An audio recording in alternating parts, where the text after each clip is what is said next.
Hello students, welcome to MKH. मैं स्नेहा सिंगाठिया और आपकी एसएसटी की जो पाठ्य पुस्तक है लोकतांत्रिक राजनीति, तो उसका चैप्टर नंबर 3 हम यहाँ पर पढ़ने वाले हैं, जिसका नाम है लोकतंत्र और विविधता। लोकतंत्र और विविधता जो कि आपका चैप्टर नंबर 3 है। तो चलिए इसको शुरू करते हैं। सबसे पहले देखते हैं हम इसका परिचय।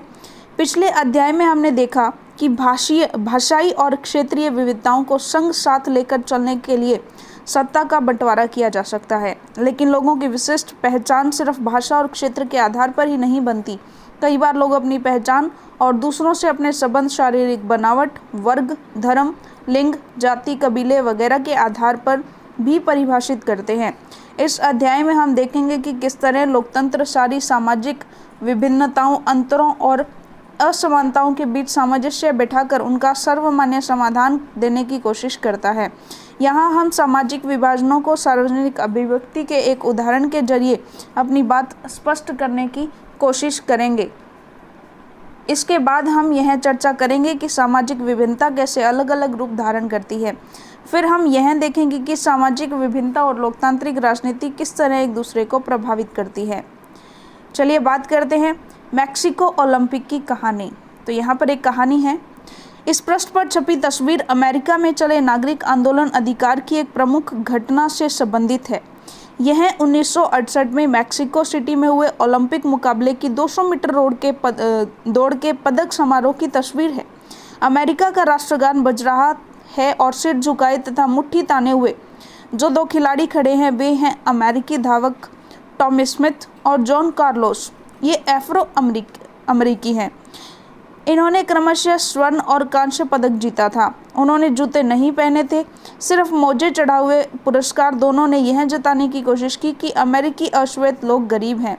स्मिथ ने अपने गले से एक काला मफलर जैसा परिधान भी पहना था जो अश्वेत लोगों के आत्मगौरव का प्रतीक है।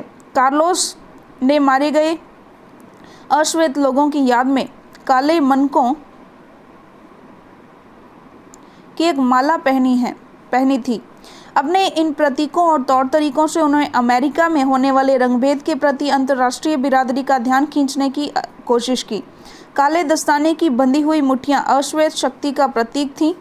रजत पदक जीतने वाले ऑस्ट्रेलियाई धावक पीटर नॉर्मन ने पुरस्कार समारोह में अपनी जर्सी पर मानवाधिकार का बिल्ला लगाकर इन दोनों अमेरिकी खिलाड़ियों के प्रति अपना समर्थन जताया। क्या कार्लोस और स्मिथ द्वारा अमेरिकी समाज के आंतरिक मामलों को अंतर्राष्ट्रीय मंच पर उठाना उचित था? क्या आप उनके काम को राजनीतिक मानेंगे? पीटर नॉर्मन, जो न तो अमेरिकी थे न अश्वेत, क्यों इस विरोध में शामिल हो गए? क्या आप उनकी जगह होते तो ऐसा ही करते?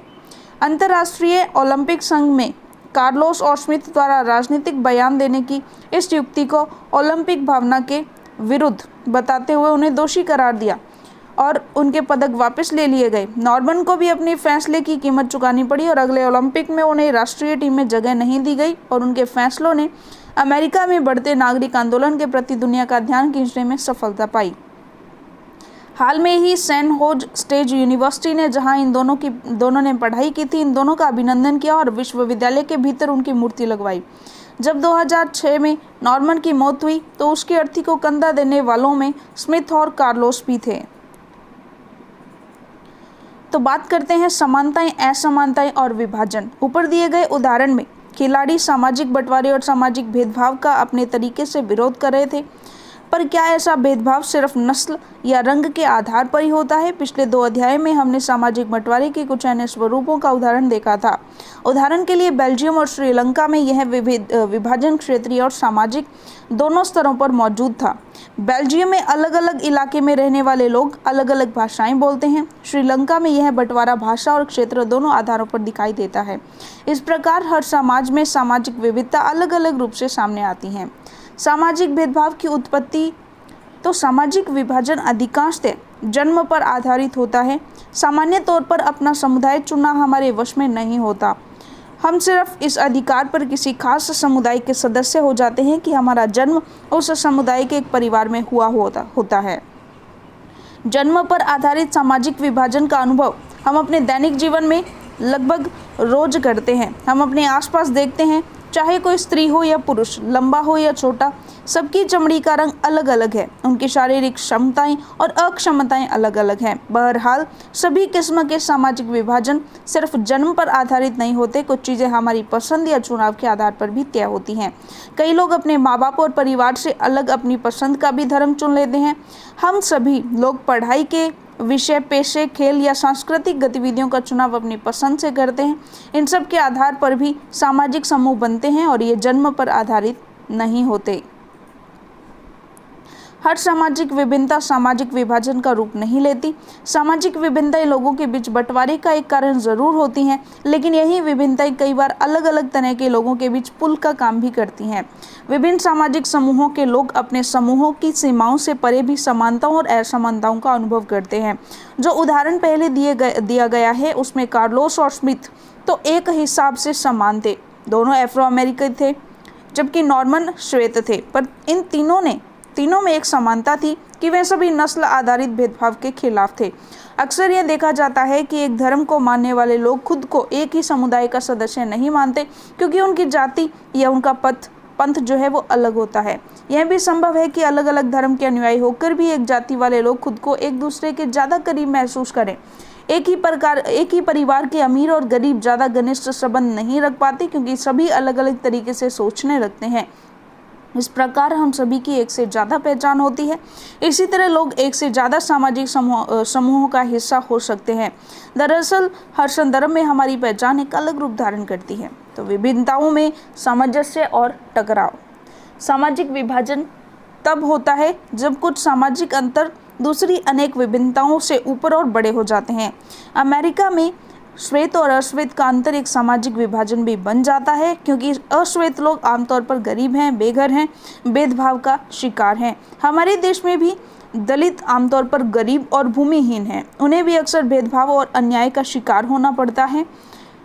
जब एक तरह का सामाजिक अंतर अन्य अंतरों से ज़्यादा महत्वपूर्ण बन जाता है और लोगों को यह महसूस होने लगता है कि वे दूसरे समुदाय के हैं, तो इससे एक सामाजिक विभाजन की स्थिति पैदा होती है। अगर एक सी सामाजिक असमानताएं कई समूहों में मौजूद हो, तो फिर एक समूह के लोगों के लिए दूसरे समूहों से अलग पहचान बनाना मुश्किल हो जाता है। इसका मतलब यह है कि किसी एक मुद्दे पर कई समूहों के हित एक जैसे हो जाते हैं, जबकि किसी दूसरे मुद्दे पर उनके नज़रिए में अंतर हो सकता है। उत्तरी आयरलैंड और नीदरलैंड का उदाहरण लें तो दोनों ही ईसाई बहुल देश हैं, लेकिन यहाँ के लोग प्रोटेस्टेंट और कैथोलिक खेमे में बंटे हैं। उत्तरी आयरलैंड में वर्ग और धर्म के बीच गहरी समानता है। वहाँ का कैथोलिक समुदाय गरीब है। लंबे समय से उनके साथ भेदभाव होता आया है। नीदरलैंड में वर्ग और धर्म के बीच एक ऐसा मेल दिखाई नहीं देता। वहाँ कैथोलिक और प्रोटेस्टेंट दोनों में अमीर और गरीब हैं। परिणाम यह है कि उत्तरी आयरलैंड में कैथोलिकों और प्रोटेस्टेंटों के बीच भारी मारकाट चलती रहती है, पर नीदरलैंड में ऐसा नहीं होता। जब सामाजिक विभिन्नताएं एक दूसरे से गुंथ जाती हैं, तो एक गहरे सामाजिक विभाजन की जमीन तैयार होने लगती है, जहां ये सामाजिक विभिन्नताएं एक साथ कई समूहों में विद्यमान होती हैं। वहां उन्हें संभालना अपेक्षाकृत आसान होता है। आज अधिकतर समाजों में कई किस्म के विभाजन दिखाई देते हैं। देश बड़ा हो या छोटा, इससे खास फर्क नहीं पड़ता। भारत काफ़ी बड़ा देश है और इसमें अनेक समुदाय के लोग रहते हैं। बेल्जियम छोटा देश है, पर वहाँ भी अनेक समुदाय के लोग रहते हैं। जर्मनी और स्वीडन जैसे समरूप समाज में भी, जहाँ मोटे तौर पर अधिकतर लोग एक ही नस्ल और संस्कृति के हैं, दुनिया के दूसरे हिस्सों से पहुँचने वाले लोगों के कारण तेजी से बदलाव हो रहा है। ऐसे लोग अपने साथ अपनी संस्कृति लेकर पहुँचते हैं, उनमें अपना अलग समुदाय बनाने की प्रवृत्ति होती है, और इस हिसाब से आज दुनिया के अधिकतर लोग देश जो है वो बहुसांस्कृतिक हो गए हैं। तो बात करते हैं सांस्कृतिक विभाजनों की राजनीति। सांस्कृतिक विभाजन राजनीति को किस प्रकार से प्रभावित करते हैं? राजनीति का इन सामाजिक विभाजनों से क्या लेना देना है? पहली नज़र में तो राजनीति और सामाजिक विभाजनों का मेल बहुत खतरनाक और विस्फोटक लगता है। लोकतंत्र में विभिन्न राजनीतिक पार्टियों के बीच प्रतिद्वंदिता का माहौल होता है। इस प्रतिद्वंदिता के कारण कोई भी समाज फूट का शिकार बन सकता है। अगर राजनीतिक दल समाज में मौजूद विभाजनों के हिसाब से राजनीतिक होड़ करने लगे तो इससे सामाजिक विभाजन राजनीतिक विभाजन में बदल सकता है और ऐसे में देश विखंडन की तरफ जा सकता है। ऐसा कई देशों में हो भी चुका है। तो परिणामों का दायरा लेकर के चले तो उत्तरी आयरलैंड का ही उदाहरण ले, जिसका जिक्र हम ऊपर कर चुके हैं। ग्रेट ब्रिटेन का यह हिस्सा काफ़ी लंबे समय से हिंसा, जातीय कटुता और राजनीतिक टकराव की गिरफ्त में रहा है। यहाँ की आबादी मुख्यतः ईसाई ही है, पर वह इस धर्म के दो प्रमुख पंथों में बुरी तरह बटी है। 53% आबादी प्रोटेस्टेंट है, जबकि 44% रोमन कैथोलिक। कैथोलिक का प्रतिनिधित्व नेशनलिस्ट पार्टियां करती हैं। उनकी मांग है कि उत्तरी आयरलैंड को आयरलैंड गणराज्य के साथ मिलाया जाए, जो कि मुख्यतः कैथोलिक बहुल है। प्रोटेस्टेंट लोगों का प्रतिनिधित्व यूनियनिस्ट पार्टियां करती हैं, जो ग्रेट ब्रिटेन के साथ ही रहने के पक्ष में है, क्योंकि ब्रिटेन मुख्यतः प्रोटेस्टेंट देश है। यूनियनिस्टों और नेशनलिस्टों के बीच चलने वाले हिंसक टकराव से ब्रिटेन के सुरक्षा बलों सहित सैकड़ों लोग और सेना के जवान मारे जा चुके हैं। 1998 में ब्रिटेन की सरकार और नेशनलिस्टों के बीच शांति समझौता हुआ, जिसमें दोनों पक्षों ने हिंसक आंदोलन बंद करने की बात स्वीकार की। युगोस्लाविया में कहानी का ऐसा सुखद अंत नहीं हुआ। वहाँ धार्मिक और जातीय विभाजन के आधार पर शुरू हुई राजनीतिक होड़ ने युगोस्लाविया कई टुकड़ों में बंट गया और ऐसे उदाहरणों के आधार पर कुछ लोग यह निष्कर्ष निकालते हैं कि राजनीति और सामाजिक विभाजन का मेल नहीं होना चाहिए। बुल्गारिया, रोमानिया या भारत। देखिए, गणेश विदेश घूमकर आया था और वह महाश्वेता को बता रहा था कि पूर्वी यूरोप के विभिन्न देशों में रहने वाले रोमानी लोगों का जीवन कैसा है।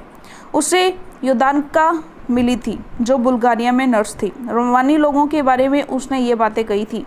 नर्स होने के चलते आप किसी की तीमारदारी करने से मना तो नहीं कर सकते, पर ये रोमानी लोग बहुत गंदे होते हैं। किसी के परिवार में किसी को ज़रा भी कुछ हो जाए तो पूरा परिवार और पड़ोसी उठकर हमारे अस्पताल आ जाते हैं, और जब वे अस्पताल में होते हैं तो जुबान बंद रखना तो जानते ही नहीं। वे जोर जोर से बोलते हैं, सिगरेट पीते हैं, चारों राख और सिगरेट के टुकड़े फेंकते हैं तथा दीवार पर थूकते रहते हैं।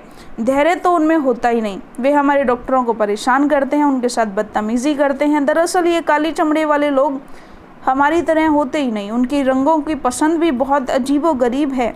जरा इनकी पोशाक तो देखिए, आखिर में देश के बाकी लोगों की तरह क्यों नहीं रहते? फिर हम सब जानते हैं कि वे चोर हैं। मैंने लोगों को ये कहते सुना है कि रोमानी लोग अपना खून बेचकर जीवन चलाते हैं। इनमें से कोई भी अस्पताल का खर्च नहीं उठा सकता, पर बीमार होने पर वे दौड़े दौड़े अस्पताल पहुंच जाते हैं और नेक बुल्गारियाई करदाताओं के पैसों पर इलाज कराते हैं। ये बातें कुछ सुनी सुनी सी लगती हैं, महाश्वेता ने कहा। गणेश ने फिर रोमानिया में रहने वाली रोमानी मोद्रुजेनी के बारे में बताया। जब वह 18 साल की थी तो उसने अस्पताल में अपने बच्चे को जन्म दिया।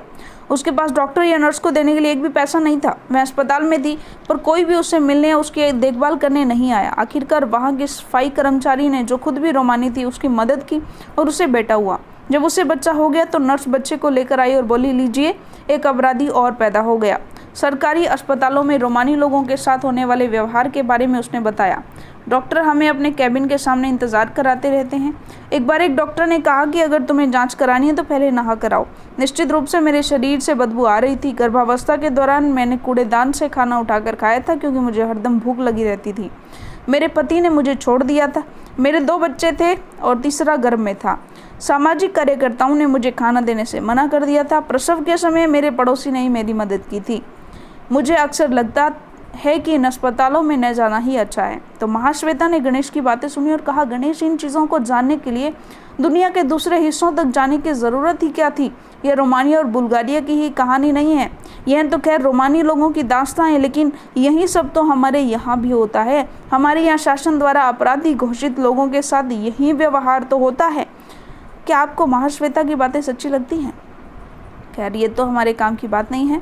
तो उनका मानना है कि सर्वश्रेष्ठ स्थिति तो यह है कि समाज में किसी किस्म का विभाजन ही न हो। अगर किसी देश में सामाजिक विभाजन है तो उसे राजनीति में अभिव्यक्ति नहीं होने देना चाहिए। पर इसके साथ ही यह भी सच्चाई है कि राजनीति में सामाजिक विभाजन की हर अभिव्यक्ति फूट पैदा नहीं करती। हमने पहले भी देखा है कि दुनिया के अधिकतर देशों में किसी न किसी किस्म का सामाजिक विभाजन है, और ऐसे विभाजन राजनीतिक शक्ल भी अख्तियार करते ही हैं। लोकतंत्र में राजनीतिक दलों के लिए सामाजिक विभाजनों की बात करना और विभिन्न समूहों से अलग अलग वायदे करना बड़ी स्वाभाविक बात है। विभिन्न समुदायों को उचित प्रतिनिधित्व देने का प्रयास करना और विभिन्न समुदायों की उचित मांगों और ज़रूरतों को पूरा करने वाली नीतियां बनाना भी इसी कड़ी का हिस्सा है। अधिकतर देशों में मतदान के स्वरूप और सामाजिक विभाजनों के बीच एक प्रत्यक्ष संबंध दिखाई देता है। इसके तहत एक समुदाय के लोग आमतौर पर किसी एक दल को दूसरे के मुकाबले ज़्यादा पसंद करते हैं और उसी को वोट देते हैं। कई देशों में ऐसी पार्टियां हैं जो सिर्फ एक ही समुदाय पर ध्यान देती हैं और उसी के हित में राजनीति करती हैं, पर इन सब की परिणति देश के विखंडन में नहीं होती। 3 आयाम। सामाजिक विभाजनों की राजनीति का परिणाम 3 चीज़ों पर निर्भर करता है। पहली चीज़ है लोगों में अपनी पहचान के प्रति आग्रह की भावना। अगर लोग खुद को सबसे विशिष्ट और अलग मानते हैं तो उनके लिए दूसरों के साथ तालमेल बैठाना जो है वो बहुत ही मुश्किल हो जाता है। जब तक उत्तरी आयरलैंड के लोग खुद को सिर्फ प्रोटेस्टेंट या कैथोलिक के तौर पर देखते रहेंगे तब तक उनका शांत हो पाना संभव नहीं है। अगर लोग अपनी बहुस्तरीय पहचान के प्रति सचेत हैं, उन्हें राष्ट्रीय पहचान का हिस्सा और सहयोगी मानते हैं, तब कोई समस्या नहीं होती। जैसे बेल्जियम के अधिकतर लोग खुद को बेल्जियाई ही मानते हैं, भले ही वे डच या जर्मन बोलते हों। इस नज़रिए से उनके साथ साथ रहने में मदद मिलती है। हमारे देश में भी ज़्यादातर लोग अपनी पहचान को लेकर ऐसा ही नज़रिया रखते हैं। वे खुद को पहले भारतीय मानते हैं, फिर किसी प्रदेश, क्षेत्र, भाषा समूह या धार्मिक और सामाजिक समुदाय का सदस्य है। दूसरी महत्वपूर्ण चीज़ है कि किसी समुदायों की मांगों को राजनीतिक दल कैसे उठा रहे हैं। संविधान के दायरे में आने वाली और दूसरे समुदाय को नुकसान न पहुंचाने वाली मांगों को मान लेना आसान है। श्रीलंका केवल सिंहलियों के लिए की मांग तमिल समुदाय की पहचान और हितों के खिलाफ थी। यूगोस्लाविया में विभिन्न समुदायों के नेताओं ने अपने जातीय समूह के तरफ से ऐसी मांगें रख दी जिन्हें एक देश की सीमा के भीतर पूरा करना असंभव था। तीसरी चीज़ है सरकार का रुख। इन मांगों पर क्या प्रतिक्रिया व्यक्त करती है, यह भी महत्वपूर्ण है। जैसा कि हमने बेल्जियम और श्रीलंका के उदाहरणों में देखा, अगर शासन सत्ता में साझेदारी करने को तैयार हो और अल्पसंख्यक समुदाय की उचित मांगों को पूरा करने का प्रयास ईमानदारी से किया जाए तो सामाजिक विभाजन मुल्क के लिए खतरा नहीं बनते। अगर शासन राष्ट्रीय एकता के नाम पर किसी ऐसी मांग को दबाना शुरू कर देता है तो अक्सर उल्टे और नुकसानदेह परिणाम ही निकलते हैं। ताकत के दम पर एकता बनाए रखने की कोशिश अक्सर विभाजन की ओर ले जाती है। इस तरह किसी देश में सामाजिक विभिन्नताओं पर जोर देने की बात तो हमेशा खतरा बनकर मानकर नहीं चलना चाहिए। लोकतंत्र में सामाजिक विभाजन की राजनीतिक अभिव्यक्ति एक सामान्य बात है और यह एक स्वस्थ राजनीति का लक्षण भी हो सकता है। इसी के विभिन्न छोटे सामाजिक समूह हाशिए पर पड़ी ज़रूरतों और परेशानियों को जाहिर करते हैं और सरकार का ध्यान अपनी तरफ खींचते हैं।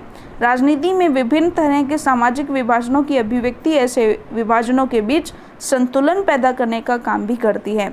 इसके चलते कोई भी सामाजिक विभाजन एक हद से ज़्यादा उग्र नहीं हो पाता। इस स्थिति में लोकतंत्र मजबूत ही होता है, पर विभिन्नता के प्रति सकारात्मक नज़रिया रखना और सभी चीज़ों को समाहित करने की इच्छा रखना इतना आसान मामला नहीं है। जो लोग खुद को वंचित, उपेक्षित और भेदभाव का शिकार मानते हैं, उन्हें अन्याय से संघर्ष भी करना होता है। ऐसी लड़ाई अक्सर लोकतांत्रिक रास्ता ही अख्तियार करती हैं। लोग शांतिपूर्ण और संवैधानिक तरीकों से अपनी मांगों को उठाते हैं और चुनावों के माध्यम से उसके लिए दबाव बनाते हैं, उनका समाधान पाने का प्रयास करते हैं। कई बार सामाजिक असमानताएं इतनी ज़्यादा गैर बराबरी और अन्याय वाली होती हैं कि उनको स्वीकार करना असंभव होता है। ऐसी गैर बराबरी और अन्याय के खिलाफ होने वाला संघर्ष कई बार हिंसा का रास्ता भी अपना लेता है और शासन के खिलाफ उठ खड़ा होता है। इतिहास बताता है कि ऐसी तमाम गड़बड़ियों की पहचान करने और विविधता को समाहित करने का लोकतंत्र ही सबसे अच्छा तरीका है। तो चलिए आगे की जो प्रश्नावली है यानी कि जो प्रश्नमाला है वो हम देख लेते हैं। तो चलिए बात करते हैं, जो प्रश्नोत्तर हैं वो हम देख लेते हैं। कुछ बहुवैकल्पिक प्रश्नोत्तर इसमें से छांटे गए हैं। तो चलिए देखते हैं। पहला, 1968 ईस्वी में ओलंपिक खेलों का आयोजन कहाँ हुआ था? तो देखो हमने साफ साफ पढ़ा था कि मैक्सिको में हुआ था, तो इसका उत्तर क्या होगा? मैक्सिको, जो कि आप टिक कर देंगे। आगे देखिएगा, निम्न में से कौन सा भारत में सामाजिक विभाजन का आधार नहीं है? तो स्वास्थ्य है। जाति भी है, धर्म भी है और भाषा भी है। स्वास्थ्य जो है इसका विभाजन का आधार नहीं है। किन 2 अफ्रो अमेरिकी खिलाड़ियों ने नस्लवाद की नीति के विरुद्ध 1968 में मैक्सिको में होने वाले ओलंपिक मुकाबलों में अपना विरोध प्रकट किया? तो एक तो टॉनी स्मिथ थे और एक जॉन कार्लोस थे। टॉमी स्मिथ और जॉन कार्लोस। स्मिथ और कार्लोस का ओलंपिक पदक वापस क्यों ले लिया गया? उन्हें गलती से दिया गया था, उन पर डोपिंग का आरोप था, उन्होंने संघ को वे पदक बेच दिए थे, या कुछ और? तो इसका कुछ और ही रीज़न था। क्या था कि संघ ने उन्हें राजनीतिक बयान देकर ओलंपिक भावना का उल्लंघन करने का जो है दोषी माना था। आगे देखिए, वह कौन सा ऑस्ट्रेलियाई खिलाड़ी था जिसने टॉमी स्मिथ और जॉन कार्लोस के पक्ष में विरोध किया? तो वह था पीटर नॉर्मन। आगे देखिएगा, सामाजिक विभाजनों का मुख्य आधार क्या है? तो सामाजिक विभाजनों का मुख्य आधार तो जन्म होता है। प्रस्थान, व्यवसाय या धर्म परिवर्तन नहीं होता, बल्कि जन्म होता है। आगे देखिएगा, श्रीलंका में किस तरह के सामाजिक विभेद हैं? तो भाषाई भी हैं और धार्मिक भी है। 17वीं और 19वीं शताब्दी के मध्य अमेरिकी दास किस नाम से जाने जाते थे? तो एंग्लो अमेरिकन, इंडियन अमेरिकन, अफ्रीकी या एफ्रो अमेरिकन? तो एफ्रो अमेरिकन यहाँ पर बार बार वर्ड भी आया था ये। युगोस्लाविया के विघटन का इनमें से कौन सा जो कारक है उत्तरदायी था? तो कौन सा था? धर्म के आधार पर राजनीतिक बंटवारा। अमेरिका में नागरिक अधिकार आंदोलन किस अश्वेत नेता की अगुवाई में चलाया गया था? मार्टिन लूथर किंग जूनियर की अगुवाई में। आगे देखिएगा, 968 ईस्वी में ओलंपिक खेल, खैर ये 1968 कहाँ पर हुए थे? ये मैक्सिको में। टॉमी स्मिथ और जॉन कार्लोस कौन थे? उन्होंने किस खेल में पदक जीते थे? तो एफ्रो अमेरिकी 200 मीटर की दौड़ में। अमेरिका में नागरिक अधिकार आंदोलन का मुख्य उद्देश्य क्या था? नस्ल आधारित भेदभाव को समाप्त करना। और अमेरिका में नागरिक अधिकार आंदोलन किसके नेतृत्व में चलाया गया था? Martin Luther king junior. Mexico Olympic में टॉमी स्मिथ द्वारा पहना गया काला मफलर किस बात का प्रतीक था? अश्वेत शक्ति का। वह कौन सा ऑस्ट्रेलियाई खिलाड़ी था जिसने टॉमी स्मिथ और जॉन कार्लोस के समर्थन में विरोध जताया था? तो पीटर नॉर्मन। युगोस्लाविया के विभाजन का मुख्य आधार, ये हम पढ़ चुके हैं। श्रीलंका में भी कैसा था, ये भी हमने पढ़ लिया। आगे देखिए, अगला 9वां प्रश्न, समरूप समाज का अस्तित्व किस देश में है? जर्मनी और स्वीडन में। तो बात करते हैं अगला प्रश्न, आयरलैंड में किस किस धर्म के अनुयायी रहते थे? तो यहाँ पर कैथोलिक और प्रोटेस्टेंट। स्मिथ और कार्लोस था ये, खैर, का ओलंपिक पदक वापस क्यों ले लिया गया? क्योंकि राजनीतिक बयान दिया था उन्होंने, जो कि ओलंपिक की भावना के विरुद्ध था। हाल ही में किस यूनिवर्सिटी ने अपने कैंपस में स्थित कार्लोस और नॉर्मन की मूर्तियां लगवाई हैं? तो सैन होज स्टेट यूनिवर्सिटी। किस देश में धर्म और वर्ग में गहरी समानता है? तो उत्तरी आयरलैंड में है। उत्तरी आयरलैंड की आबादी में प्रोटेस्टेंट और कैथोलिकों का प्रतिशत कितना है? तो प्रोटेस्टेंट 53% और कैथोलिक 44%। आगे देखिएगा, सामाजिक भेदभाव की उत्पत्ति के 2 प्रमुख कारण बताइए। पहला, एक तो जन्म पर आधारित होता है और दूसरा होता है पसंद या चुनाव के आधारित। जन्म पर आधारित जो होता है, हम सिर्फ इस आधार पर उस समुदाय के सदस्य हो जाते हैं जिसमें हमारा जन्म हुआ है। और पसंद पर आधारित या चुनाव पर आधारित, तो जैसे धर्म, व्यवसाय, खेल इत्यादि का चुनाव हम अपनी पसंद से करते हैं, तो उस तरीके से भी भेदभाव उत्पन्न हो जाता है। भारत में विभिन्नताओं को दर्शाने वाले प्रमुख तत्वों का उल्लेख कीजिए। तो भारत में जातीय विभिन्नता होती है, भाषाओं की विभिन्नता होती है और धर्म की विभिन्नता होती है। अगला प्रश्न देखिए, सामाजिक विभिन्नताओं की राजनीति में परिणाम तय करने वाले 3 कारकों के नाम लिखिए। तो पहला तो लोगों में राष्ट्रीय पहचान की भावना के प्रति विश्वास होता है। राजनीतिक दलों का संविधान के दायरे में रहकर कार्य करना और सरकार विभिन्न सामाजिक वर्गों के प्रति कैसा रुख अपनाती है, ये चीज़ें। अगला प्रश्न देखिए, लोकतंत्र से आप क्या समझते हैं, कितने प्रकार का होता है? तो लोकतंत्र शासन की एक ऐसी पद्धति है जिसमें जनता अपने चुने हुए प्रतिनिधियों के द्वारा शासन करती है।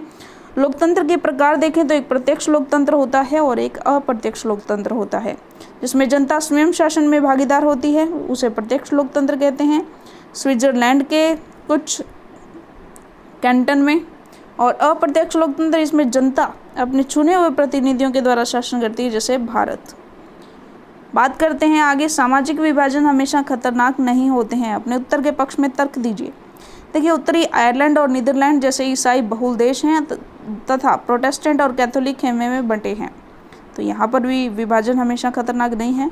उत्तरी आयरलैंड में धर्म और वर्ग के बीच गहरी समानता है। वहाँ का कैथोलिक समुदाय गरीब है और लंबे समय से भेदभाव की शिकार है। नीदरलैंड के कैथोलिक और प्रोटेस्टेंट दोनों ही समान रूप से अमीर और गरीब है, इसलिए वहाँ कोई भेदभाव नहीं है। आयरलैंड के कैथोलिक और प्रोटेस्टेंट के बीच भारी मारकाट चलती रहती है। तो यहाँ पर ये 2 एग्जाम्पल है, आयरलैंड और नीदरलैंड। चलिए, टॉनी स्मिथ और जॉन कार्लोस ने 1968 में मैक्सिको ओलंपिक खेल में संयुक्त राज्य अमेरिका में होने वाले रंगभेद के मसले के प्रति अंतर्राष्ट्रीय बिरादरी का ध्यान आकर्षित किस प्रकार किया? तो उन्होंने बिना जूतों के केवल मोजे पहने पहले तो अश्वेतों को गरीब दिखाने के लिए। स्मिथ ने अश्वेत लोगों के आत्मगौरव को बढ़ाने के लिए अपने गले में काला मफलर पहना था। कार्लोस ने मारे गए अश्वेतों की याद में काले मनकों की एक माला पहनी थी। आगे देखिए, सामाजिक अंतर कब और कैसे सामाजिक विभाजनों का रूप ले लेते हैं? जब कुछ सामाजिक अंतर अनेक विभिन्नताओं से ऊपर और बड़े हो जाते हैं। अमेरिका में श्वेत और अश्वेत के बीच का भारी अंतर भी सामाजिक विभाजन का मुख्य कारण है। जब एक तरह का सामाजिक अंतर अन्य अंतरों से ज़्यादा महत्वपूर्ण बन जाता है। विभिन्नताओं में सामंजस्य और टकराव में अंतर स्पष्ट कीजिए। सामंजस्य के लिए देखें तो इसके अंतर्गत सामाजिक विभिन्नताओं में एकता दिखाई देती है, जैसा कि हमारे भारत में है। इसमें लोग यह महसूस करते हैं कि विभिन्न समुदायों से संबंध रखते हैं। इससे गहरी सामाजिक विभाजन की संभावना घट जाती है, जैसे अमेरिका में श्वेत और अश्वेत का अंतर। टकराव में देखें तो इसके अंतर्गत सामाजिक विभिन्नताओं में से टकराव उत्पन्न होता है। इसमें कई समूह एक मुद्दे पर समान नज़रिए रखते हैं तो दूसरे मुद्दे पर उनके नज़रियों में अंतर हो जाता है। इसके सामाजिक विभाजन की जो संभावना है वो बढ़ जाती है यहाँ पर, जैसे नीदरलैंड के वर्ग और धर्म के बीच ऐसा मेल नहीं दिखाई देता। अमेरिका में नागरिक अधिकार आंदोलन के विकास का वर्णन कीजिए।